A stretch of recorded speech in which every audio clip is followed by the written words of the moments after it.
चीखना चिल्लाना नहीं चाहिए। हो सकता है कि पाकिस्तान से ये बात आती हो कि भारत को जो है कन्वर्ट कर लेंगे गजवाए हिंद, पर गजवाए हिंद करने की जरूरत ही नहीं पड़ेगी। कुछ सालों के अंदर वैसे ही उनकी पॉपुलेशन बढ़ जाएगी। आज इंग्लैंड और लंदन की स्थितियां देखते हो, शरीयत का कानून लंदन में लग रहा है, ऑस्ट्रेलिया में स्थितियां खराब हो गई है, जर्मनी में खराब हो गई। ये बहुत अच्छी स्ट्रेटेजी है इस्लाम की कि वो अपने एक्सेस पॉपुलेशन को दूसरे देशों में डेमोक्रेसी की आड़ में भेज देता है, बाद में वहां पे शरीयत का कानून लगवा देता है, लेकिन अरब कंट्री के अंदर कोई भी रेफ्यूजी नहीं रखा जाता है। मैं एक रिपोर्ट देख रहा था बीबीसी की, शायद बीबीसी की रिपोर्ट थी, जहां पे सऊदिया का जो वर्टिकल शहर बन रहा है उसमें कई गांवों के लोगों को मरवा दिया उसने, ऐसा आरोप है उन पर। तो वहां तो मस्जिदें हटाने में भी वो सोचते नहीं है, और यहां पर हिंदू भीख मांग रहा है कि जरा मुझे कृष्ण का मंदिर दे देना, जरा मुझे ये मंदिर दे देना। हमारे साधु संतों ने जो समाज के लिए काम किया, समाज उनके साथ भी नहीं खड़ा है। क्या आपको पता है कि आयुर्वेद के नाम पर भारत देश के अंदर जो फार्मेसी काम कर रही है वो मुस्लिम द्वारा चलाई हुई भी कई फार्मेसी हैं, और उनके 500 प्रोडक्ट्स हैं।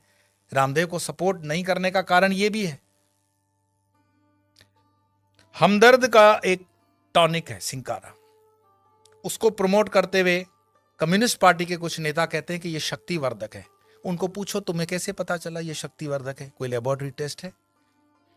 एलोपैथी के कंपैरिजन में जो रामदेव बाबा को कहा गया था कोरोना के कंपैरिजन में, वो चीजें सब पर लागू होनी चाहिए। क्या आपको पता है सोनू निगम जैसा कलाकार जो पिछले कई सालों से फिल्म इंडस्ट्री के अंदर बेहतरीन आवाज दे रहा है, उसने जब खुले से कहा कि इस अजान के कारण मुझे तकलीफ होती है, इंडस्ट्री में उसको काम मिलना कम हो गया, क्योंकि बॉलीवुड की इंडस्ट्री आज भी इस्लामिक फंडामेंटलिस्टों द्वारा डोमिनेट है।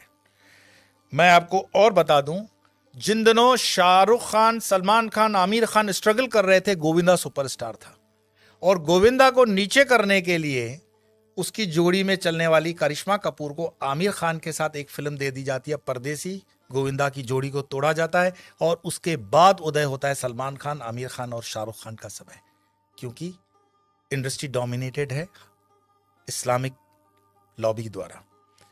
ऐसे कई मैं आपको उदाहरण दे सकता हूं, लेकिन मुख्य बात क्या है? क्या हमारे हिंदुस्तान में सारे मुसलमान खराब हैं? यह कहने का अर्थ नहीं है। हमारे हिंदुस्तान के अंदर आजम जी, प्रेम जी जैसे भी इंडस्ट्रियलिस्ट हैं विप्रो के, उन पर आरोप भले लगे कि वो मुसलमानों के हितों की ज्यादा सोचते हैं, हिंदुओं की नहीं, पर मैं इस पे नहीं जाऊंगा। परंतु यहां मुसलमान न सिर्फ बढ़ रहे हैं, सुख संपन्नता के साथ बढ़ रहे हैं, ऐसा उस रिपोर्ट में कहा गया है। तो दुखी कौन हो रहा है? दुखी हो रहा है हिंदू। हिंदू क्यों दुखी हो रहा है? क्योंकि वो कर्महीन होकर के जीना चाहता है, और बेवजह की फालतू चीजों में वो अटका हुआ है। अपनी ना तो वो स्किल को डेवलप कर पा रहा है, और अपने हर छोटे छोटे उद्योग को छोड़ता जा रहा है। आज जब हम अपने आश्रम का भी काम करवाते हैं तो लेबर ढूंढने में हमें तकलीफ पड़ जाती है। देश के अंदर कोई बेरोजगारी प्राइवेट सेक्टर में नहीं है, लेकिन कोई रबिश होते हैं जर्नलिस्ट जो अपना खीसा गर्म करने के लिए, जनता को गुमराह करने के लिए अलग अलग रिपोर्ट्स देते हैं। देश के अंदर आज भी उतना ही रोजगार है, अगर युवान ठान ले तो बहुत कुछ कर सकता है, लेकिन जो आप जगह खाली करते हो वो दूसरा आता है। गुजरात के हाईवेज पे एक पूरी होटल्स की चेन है, वो चेन चलाते हैं चेलियास कम्युनिटी के लोग। चेलियास मुस्लिम कम्युनिटी है, और उनकी इतनी यूनियन होती है कि उसमें दूसरा कोई होटल नहीं खोल सकता हिंदू। मैं पूरे गुजरात हाईवे की बात कर रहा हूं, नेशनल हाईवे नंबर 8। साल में सिर्फ 2-3 दिन ये होटलें बंद होती हैं। आपकी ताकत नहीं है कि इस इलाके में कुछ काम कर सको, और उनके होटलों के नाम जो रखे जाते हैं इतने मिसगाइडिंग होते हैं कि आपको पता भी ना पड़े कि ये हिंदू की है कि मुस्लिम की है। होटल का नाम होता है भारत, नव Gujarat, Tulsi, Kabir, Jai Hind, Sarvodaya, dine in, dine out. किसको पता पड़ रहा है ये इस्लामिक माइंडसेट की होटल है? लेकिन सारे ट्रक ड्राइवर जानते हैं ये अपने वाले की है, लेकिन हिंदू को इतना बुद्धि नहीं होता कि ये किस होटल में जा रहा है, क्या खा रहा है, क्योंकि जीवन भर हमने हलाल खाने के लिए ठेका ले रखा है। हिंदू को इतना स्वाभिमान नहीं है कि वो कह दे कि जो मैं खान पान खाता हूं तो मेरे प्रोडक्ट पर तुम लोग सात्विक, राजसिक या तामसिक का लेबल लगाओ। भाई सात्विक है तो उसको ऑरेंज कर दो, राजसिक है तो उसको लाल कर दो, तामसिक है तो उसको काला कर दो, वेजिटेरियन का ग्रीन तो है ही। हर चीज पे हलाल लगा हुआ है, और हलाल का तुम्हें मलाल भी नहीं है। तो कितने भी तुम प्याज लहसुन को मत खाओ, लेकिन ये हलाल खाते हुए तुम्हारे बच्चे जो हैं क्या बन रहे हैं? ये जिहाद करने की जरूरत पड़ेगी नहीं उनको। ये साधु संतों को भी सोचना पड़ेगा कि तुम शेर को भी घास खिलाओगे, गाय को भी घास खिलाओगे, क्षत्रियों को भी घास खिलाओगे और ब्राह्मणों को भी घास खिलाओगे। हमने खान पान को बदल करके पूरे डीएनए सिस्टम को बदलने का पाप किया है, और जब इस पाप की हम ठीक से बैलेंस नहीं करते हैं तब तक इस पॉपुलेशन को ठीक करना बड़ा मुश्किल होगा। एक इंसान, ये वीडियो समाप्त करने से पहले मैं बता रहा हूं, एक इंसान जिसने अलीगढ़ मुस्लिम यूनिवर्सिटी का स्थापना किया था, सर सैयद, उसने सिर्फ ख्वाब देखा था पाकिस्तान बनाने का, कि एक ऐसा देश बन सकता है। एक टाइपराइटर और एक इंसान जिन्ना, जिसने देश बनाकर दिखा दिया, और यह चीज इतिहास के अंदर दर्ज है।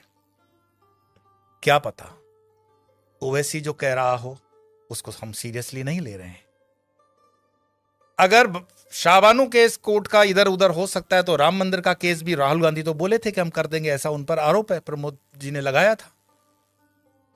हिंदुओं को जागना पड़ेगा। कोई शंकराचार्य फिर से आए ना आए इसकी कोई गारंटी नहीं है।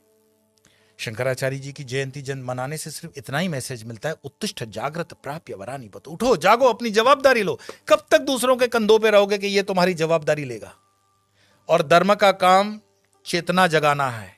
बाकी ये मेरा वीडियो मरे हुए लोगों के लिए तो है नहीं, चैतन्य लोगों के लिए। और चैतन्य जो सुन रहे हैं उनको लगता है कि आगे 2-4 चैतन्य है तो फॉरवर्ड कर देना, और मरे हुए लोगों को वीडियो देखने के लिए मैं कोई आग्रह करता ही नहीं हूं। आपके भीतर आपका सनातन जागे, भारत जागे, हिंदुत्व जागे। इसी प्रार्थना के साथ इतना ही। कल फिर मिलेंगे अन्य विषय को लेकर।